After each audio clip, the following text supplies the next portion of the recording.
All right, so backtracking. Welcome back, bitch. Welcome back, bitch. So backtracking. So when they sent me the email that essentially you're gonna be fired in a fucking week if you don't find a job in a company, let me tell you how people will switch up on you. So I started reaching out to all the people that I did business with. And I did a lot of business with people in the company. I'm talking about at the top of the company. I started reaching out to people in diversity and inclusion. They was like they can't help me. The guy, when I actually quit, he was just like, it's nothing I can do for you. Like essentially he had kind of blackballed me, like, because he made the most money. So he pulled all the strings and ain't nobody wanna fuck with me no more. No matter, everybody was really worried about their money. There's like, you could come to me for help. Some of these people was allies. Like, so I'm going to them. I was like, look, I'm about to lose my job. Like, do y'all got a position for me in your company? Like, people who had authority to speak up and like, if you ain't had no position, you can make shit move. How do I know? Because I know people who made shit move. I know it was people who was quitting and they made a way for them. But they did not want me there. So I mean, I realized why they didn't want me there, because I talk too much. Like, I'm gonna tell the truth and I'm gonna tell it all, bitch. And I'm not sorry about that. And I'll never be sorry about telling the truth. So, like, people that was my friends, like, they just watched me. People that was supposed to be my friends, people that, like I had, when I say really help put food in their mouth, help them with their ideas, they came to me. I mean, I do anything for these people. Like, I always, for my partners that I walked away from, anything they asked, I was always there. I never hesitated. I might not have gotten it right all the time, but I always did my best for my friends that I worked with. Everybody just watched them treat me horribly. Like, they didn't speak up on my behalf. They knew what was going on in the company, but they was just like, well, that's just how it is, and you gotta deal with it. No, bitch, I don't have to deal with that. And to be honest, no one should have to deal with it. Do you understand what the fuck I'm saying? Because the way y'all treating people is so inhumane. It's horrible that it's either deal with this or lose your job. Like, this is no way to live. So if I gotta fucking sacrifice myself so that nobody else gotta fucking deal with this, because I know that when I leave, people gonna start asking fucking questions. Bitch, they're gonna be like, why Leanne left? And the crazy thing is, when they did the investigation, they got my side and then they talked, but nobody, like, they didn't want the truth. They didn't want to have it. Like, you knew these people lied, but it's nothing wrong with that. They can lie, but we gonna have to kick you out. So I'm like, okay, cool. So at this point, I'm not a disgruntled employee, because I got a fucking game plan. Like, I'm recording all of this shit. Like, what's up? Like, we can go to fucking work. So I reached out to a whole bunch of different people before I'm terminated to see who is willing to help me. And let me tell y'all, not one single soul helped me. Not one. Out of all of the people, out of all of the things, out of all the ideas I ever gave them, not one person fucking helped me. Do you understand what I'm saying?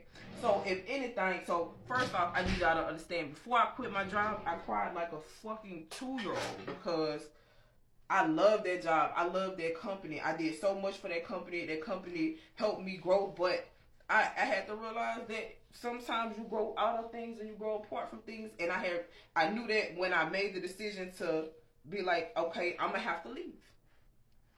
So I I'm like, so I follow up with somebody. I'm like, look, hey, they told me I'm gonna be gone in a week if I don't have no job. So, can you help me? So finally, nobody helped me. So I started dissolving my business relationships that I had built with different clients, because I used to partner with colleges, and go to colleges and speak and recruit for colleges. I was over our internship program. So I'm a businesswoman first, so I don't want to just leave them hanging. I didn't tell nobody else goodbye, but I had actually just started a partnership. I was supposed to do some business with somebody coming up, like, really soon, like within a month or a couple weeks.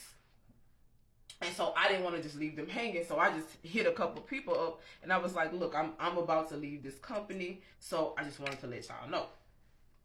So they fucking, like, the day come, ain't nobody offered me no job. I had an interview with somebody in the company and they ain't get back with me.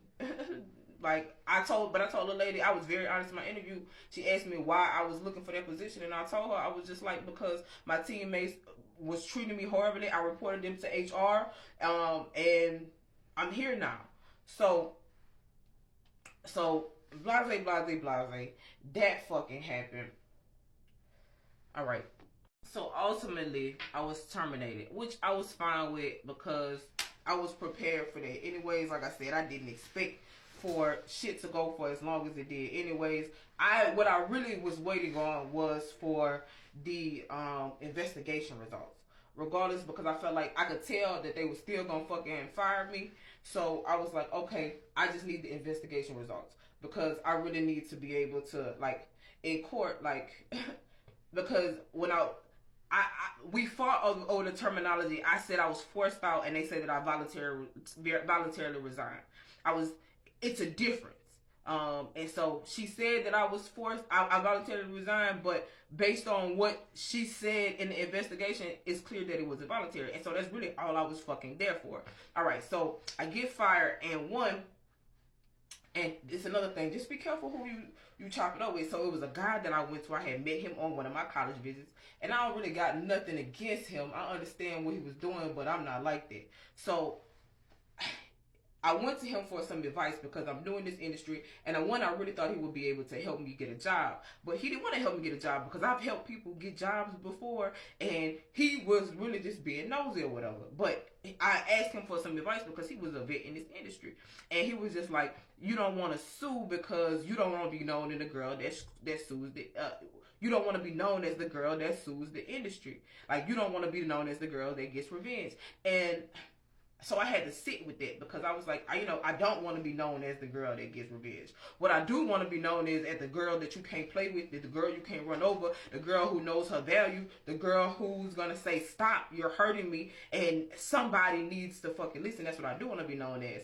And I also said I didn't say this to him, but when he said that, like, that just made me think. I haven't talked to him since, and I probably won't, not in a business sense, because like he was trying to dissuade me because the guy was his friend. But he even was like, the person that was hazing me was on some bullshit because he was a shit person when he dealt with him. But anyway, so couple things. One, this was not about revenge, and I still don't know how I'm gonna move forward with this, because I don't want nothing from these people. I just don't want nobody else to go through what I went through, and it's these people of power with all these money that are controlling the lives of people who can't afford to, who got families and friends that or people depending on them, and they don't have money saved up. They can't say anything, so to speak up would be to cost them everything. Yeah, I'm not that bitch. You understand what I'm saying? Oh, I got what I need to be able to tell you fuck you whenever I need to fucking tell you fuck you. So there's that. And let me see if I can remember what else I was gonna say. But I don't know, like what this did or what this taught me was to really like, who do I want to be in business? What type of businesswoman do I want to be? Like, I wanted to build my own business platform on what I meant. Like, I'll walk away from anything if it's not kind, if you're not good to people. Like, I don't want to be a part of any person, place, or thing that treats people like objects. So I'm gonna make a stand. Like, I got a platform, so I'm gonna use my platform, and I'm gonna use my platform to help people. So hopefully one day what I did help somebody. A lot of people say you're only one person, so there's no way that what you did can help anybody. But you don't know me, you don't know my energy, and you don't know my power. So there's that. All right, so wrapping this. So one, decide who you want to be and stand on that. And two, now we're here. So in my job search, one of the companies that I had been partnering with, glasses or no glasses, not these glasses. One of the businesses that I had been partnering with was hiring. So what you're looking at today is me getting ready to interview for a position with this company. I actually love working with this company. It was one of my favorite things to do, was like my side gig. I have pictures in their career department, so it would be in the career department. And to be honest, I'm super excited. So maybe God removed me out of that place for whatever reason, but I'm here now, and I'm excited about it. I'm nervous about this interview. So this is the interview look. This is how I got to where I am today. Bitch, the T, right? So interview and then apartment shopping, because I'm about to manifest this shit into like, and bitch, I look fucking good doing it. Don't you agree?